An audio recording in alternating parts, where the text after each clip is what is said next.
Majlis dengan segala hormatnya mempersilakan peserta pertama Pertandingan Pidato Bahasa Melayu iaitu Saudara Muhammad Irfan bin Hamzah dengan tajuk pidatonya Institusi Raja Cabaran Masa Kini. Dipersilakan. Ampun tuanku beribu ampun, sembah patik harap diampun. Mohon perkenan untuk patik persembahkan pidato. Institusi Raja Cabaran Masa Kini. Apakah cabaran institusi raja masa kini? Dengarkan hujah saya yang pertama iaitu cabaran sebagai ketua agama Islam. Umum mengetahui bahawasanya raja-raja di Malaysia merupakan ketua agama Islam bagi negeri-negeri yang ditadbirnya. Oleh itu, baginda berperanan dalam menjaga kesucian agama Islam. Belakangan ini, Malaysia digemparkan dengan kebangkitan Muslim liberal yang kononnya memperjuangkan hak asasi manusia namun melanggar syariat Islam. Sebagai contoh, kelantangan peguam dan aktivis kontroversi Siti Zabaidah Kasim dalam memperjuangkan ideologi LGBT agar diterima oleh masyarakat Malaysia khasnya Kerajaan Malaysia amnya. Perkara ini telah menimbulkan keresahan kepada umat Islam kerana LGBT bertentangan dengan syariat Islam. Seterusnya, pada 28 Jun yang lalu, Malaysia digemparkan pula dengan kelakuan 3 anak muda beragama Islam yang menghina dan mempermainkan Allah Subhanahu Wa Taala di laman Twitter. Perkara-perkara seperti ini telah menimbulkan keresahan dan kegelisahan kepada umat Islam di Malaysia kerana agama Islam telah dicemari. Warga Dewan, bukankah apabila agama Islam itu telah dicemari, maka ia akan memberi kesan kepada institusi raja selaku ketua agama Islam? Tepuk dahi, fikirlah sendiri. Dengarkan hujah saya yang kedua iaitu cabaran sebagai pelindung adat dan budaya. Kongres Budaya 2017 telah mendedahkan mengenai masalah rakyat Malaysia yang melibatkan hakisan warisan bangsa, gaya bahasa, pakaian dan identiti bangsa. Profesor Datuk Dr. Muhammad Saleh telah membincangkan isu bahasa Melayu yang belum benar-benar didaulatkan, manakala Dr. Muhammad Pauzi membicarakan tentang nasib seni bina tradisional kaum di Malaysia yang semakin dipinggirkan kerana mengikut arus peredaran massa. Para panel dan peserta kongres bersepakat memohon campur tangan institusi raja. Kata Tan Sri Dr. Rais Yatim, perlu ada campur tangan dan tindakan yang tegas daripada institusi raja selaku pelindung adat dan budaya bangsa Malaysia agar tak lapuk dek hujan, tak lekang dek panas.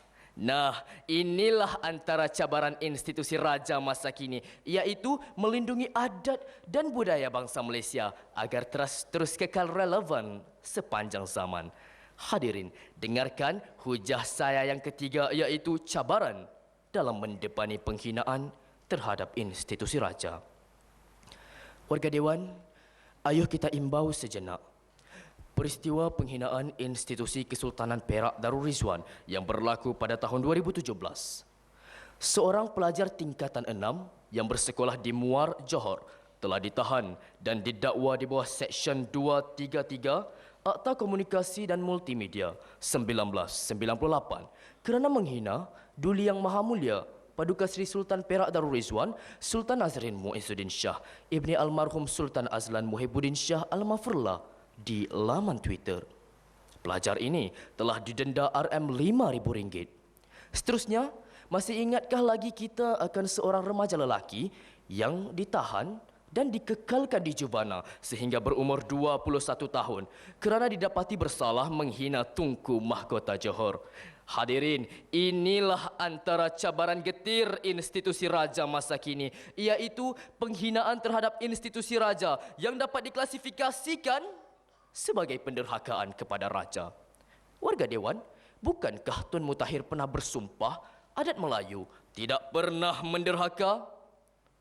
Kesimpulannya, sebagai warga Malaysia yang bernaung di bawah institusi raja berperlembagaan, ayo sama-sama kita hayati dan martabatkan institusi raja di Malaysia agar dapat duduk sama rendah dan berdiri sama tinggi dengan institusi raja di seluruh dunia. Ampun tuanku, beribu-ribu ampun, sembah patik, mohon diampun. The best leaders have a high consideration factor. They care about their people.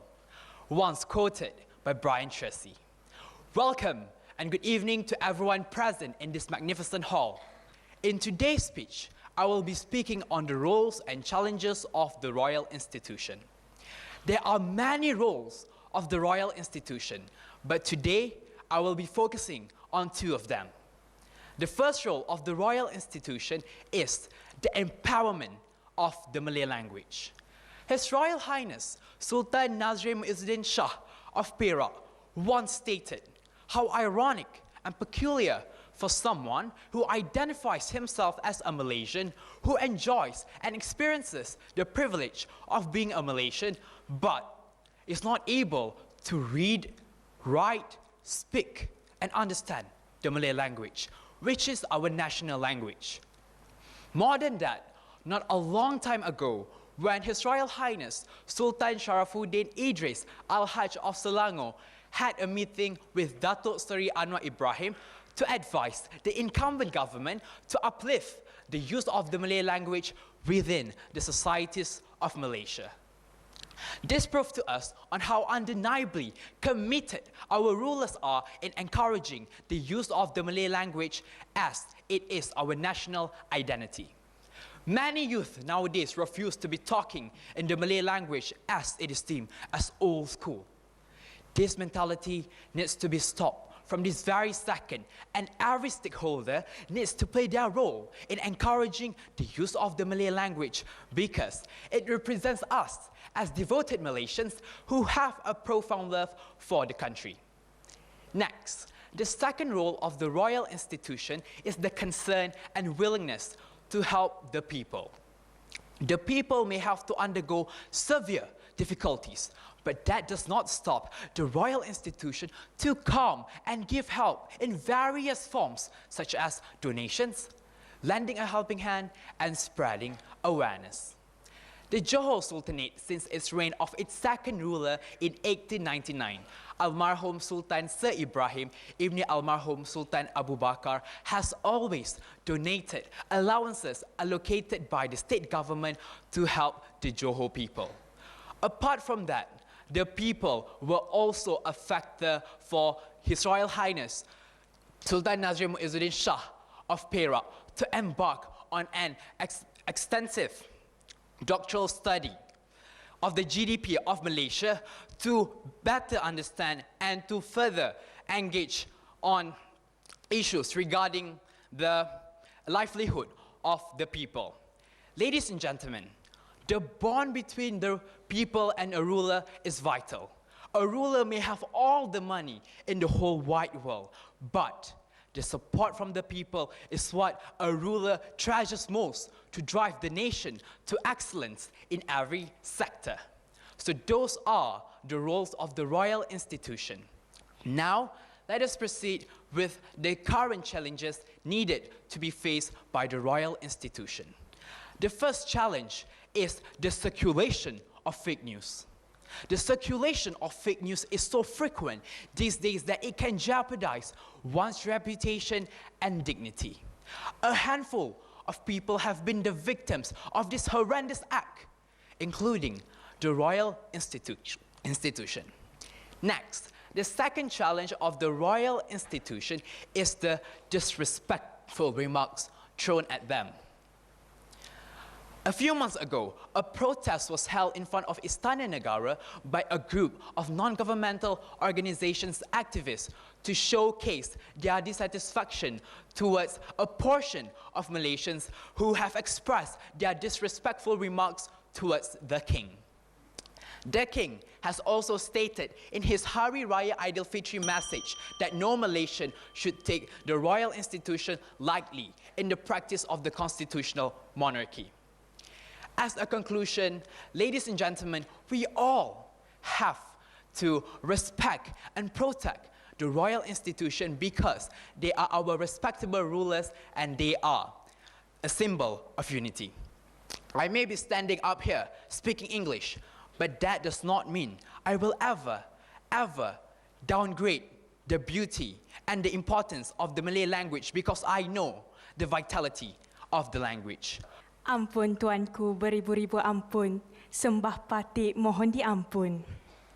Dalam konteks negara kita yang masih mengekalkan kedaulatan raja-raja, terbukti sehingga hari ini Malaysia berada di dalam keadaan aman dan harmoni sehingga dikenali di seantero dunia. Namun, jika kedaulatan ini tidak dipelihara, dibimbangi, negara akan menuju era kejatuhan seperti yang diungkapkan oleh Sultan Azlan Muhibbuddin Shah marhum Al-Maghfurlah sewaktu baginda dianugerahkan ijazah kehormat Doktor Undang-Undang oleh Universiti Sains Malaysia pada tahun 1980. Bahawa selagi rakyat menaruh kepercayaan kepada raja dan menghormati institusi raja, selagi itu tahta tidak akan dipindahkan dari istana ke muzium. Oleh itu, jelaslah bahawa kedaulatan raja amat penting dipertahankan agar agama dan identiti bangsa kekal dilindungi. Institusi raja umpama payung negara, memberi teduh di hari panas, menangkis air di hari hujan. Wacana fikrah kedua, saya kupas di bawah kata kunci, Raja simbol perpaduan rakyat. Perpaduan dimulakan dari tahta, puncak pemerintahan di antara raja dengan pembesar negeri, di antara pembesar negeri sesama pembesar negeri, di antara rakyat sesama rakyat, dan yang lebih utama, di antara raja dan rakyat. Terungkap kata-kata kesetiaan bahawa raja dan rakyat berpisah tiada.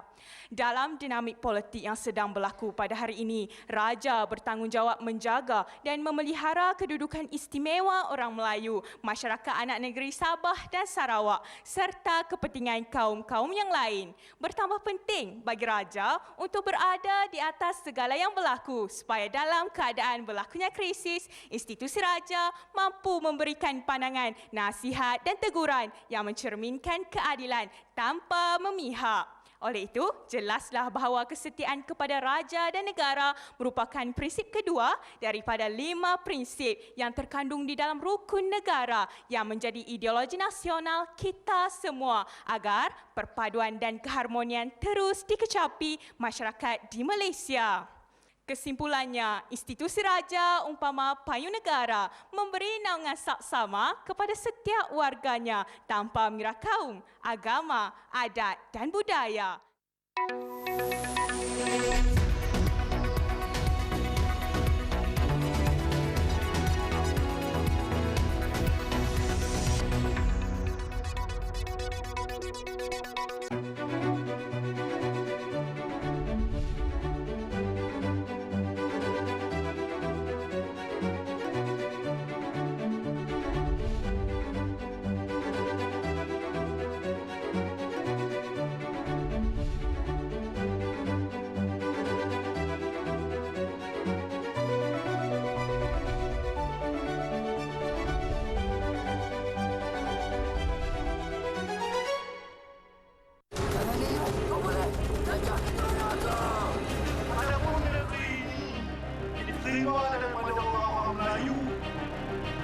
Maka patutlah diserahkan balik pada orang lain.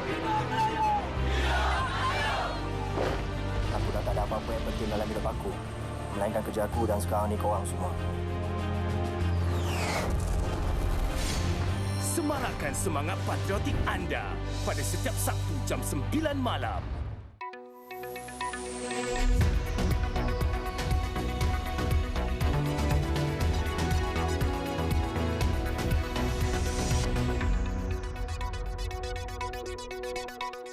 Ampun tuanku, beribu-ribu ampun. Sembah patik mohon diampun. A sultan carries a load of challenges, but in a very professional way. That is why challenges never break him down. Firstly, the king institution need to be seen and evaluated through a historical perspective to create a clear appreciation for the people in the state. In the Malay history, Malay kingdoms were governed by a Malay ruler. And the people was regarded as the people of the Sultan. This is very different than the modern politics that consider the people as the people of the country. This has caused the people's obedience towards the king to be very high, and thus in contrast with the concept of Western-based citizens based on the geographical boundaries. Ladies and gentlemen, moving on, Malaysia.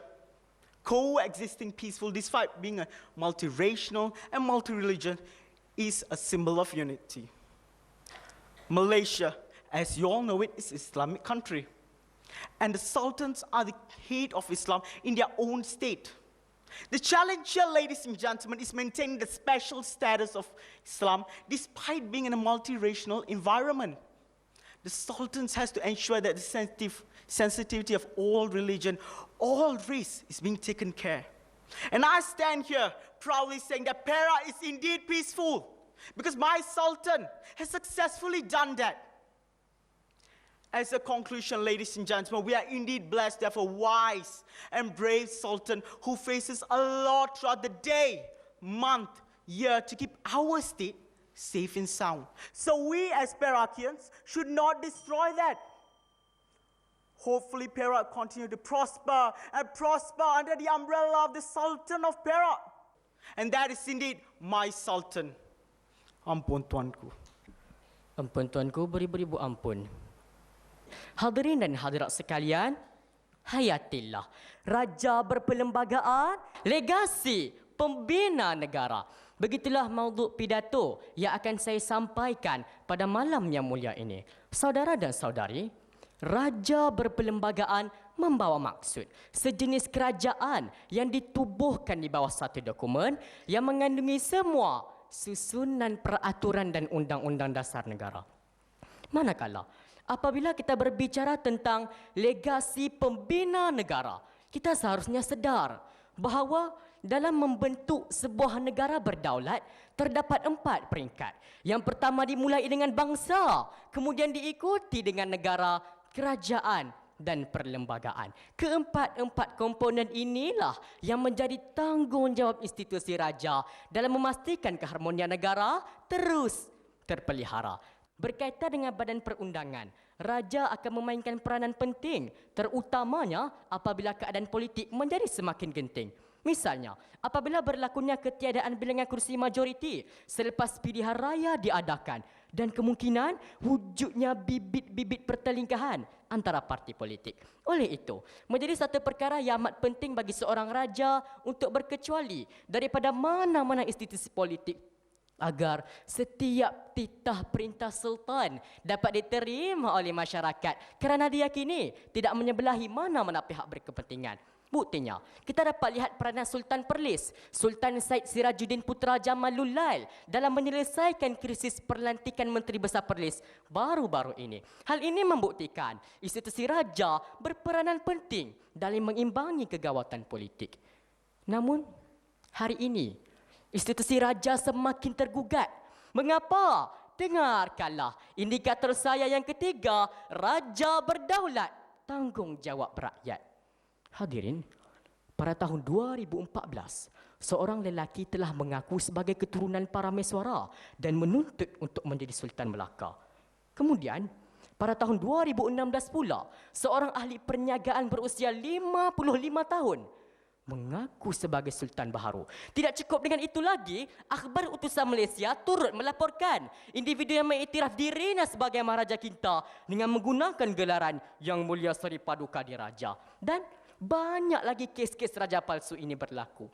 Hadirin, gejala ini perlu kita sekat sebelum dibiarkan melarat. Kerana inilah yang melambangkan martabat seorang raja itu mudah untuk dipermainkan. Oleh itu, usaha untuk memartabatkan institusi raja seeloknya dimulakan di peringkat terendah, iaitu pelajar sekolah. Justru, saya selaku seorang pelajar mencadangkan agar setiap institusi pendidikan memberikan pendedahan kepada pelajar akan institusi raja. Ampun tuanku, beribu-ribu ampun. Sumpah patik, harap diampun. We live in a world which is changing at the speed of 200,000 miles per second, yet we are still hungry for more convoluted and intricately modernized metamorphosis. One quote that has always triggered intellectual nerve impulses in me was one of Albert Einstein's, who said, "The world as we have created it is a process of our thinking. It cannot be changed without changing our thinking." We symbolize the royal institution as a source of eminent power entangled with rich culture. And the Perak Royal Institution is no exception to that statement. Sultan Nazrin, along with Tuanku Zara, have indeed shed a ray of light onto important matters that exist within the society, be it political or societal. No stone has been left unturned. And perhaps that is the reason, ladies and gentlemen, we as a society are not hesitant to talk about certain pressing issues that confine or limit the expansion of our abilities. From addressing how imperative it is for us to recognize Bahasa Melayu as our national language and not waver in the face of Western culture, to something as simple yet meaningful as breaking fast with a group of very lucky media representatives. Our Sultan has waltzed his way into the hearts of Perakians and fostered such a strong relationship with his subjects. And this, ladies and gentlemen, this is the kind of outbreak we live on. Not the one which erupts akin to a volcano out of anger, but rather one which blooms from love and kindness. Our royal institution has thrived immensely to achieve its golden spot in the hearts of its people. And at the same time, it has also worked exceedingly hard to make sure that the people that it governed were well aware of the repercussions of being ignorant and lotus eaters. The plain and unembellished example would be the speech delivered by His Royal Highness on the 12th day of April 2018, when 592 graduates experienced a convocation like no other. Sultan Nazrin talked about how the law must be held without fear, and for the survival of the sovereign state, the supremacy of the constitution and the rule of law must be defended. For such an influential figure to talk about the smallest problems which have the biggest impacts is what drives the community around him to change. Change for the better. As a community, we have a certain stereotypical belief which has somehow manipulated our lifestyles and engineered our brains to think very much alike. To break free from this stigma would just mean caging yourself into another stigma, the one stigma which we hold on to very dearly, that there is no stigma. His Royal Highness, playing a key role in the royal institution, has never failed to instill the love to its betterment in his people, resulting in us, you and me, to be uncaged by any form of stereotypes. And this, ladies and gentlemen, this love towards change is what's changing us to be a better community. His Royal Highness has also never failed to galvanize us day by day to both look into the future and not let go of the past. All this has mounted up to us Perakians taking their lead and proving that one can be traditionally modernized. How have we beaten the odds, you may ask? Well, ladies and gentlemen, for culture to continue surviving in this passively traditional world is rarer than rare. We, as a society, together with the royal institution, have given life to tradition. And that is exactly how we have beaten the odds. To be or not to be is the question, ladies and gentlemen. And I would say that our royal institution has answered it rather boldly, that we as Perakians will be as traditionally modernized as we can be. Nor will we forget or forgo human equations and important ethics for the sake of the 21st century lifestyle. Because, let's face it, there are bigger things in the world than the style with which we conduct our lives. So bow your head and say your thanks to His Royal Highness and the royal institution which he leads, for it has shaped us to be more human. Thank you. Ampun Tuanku.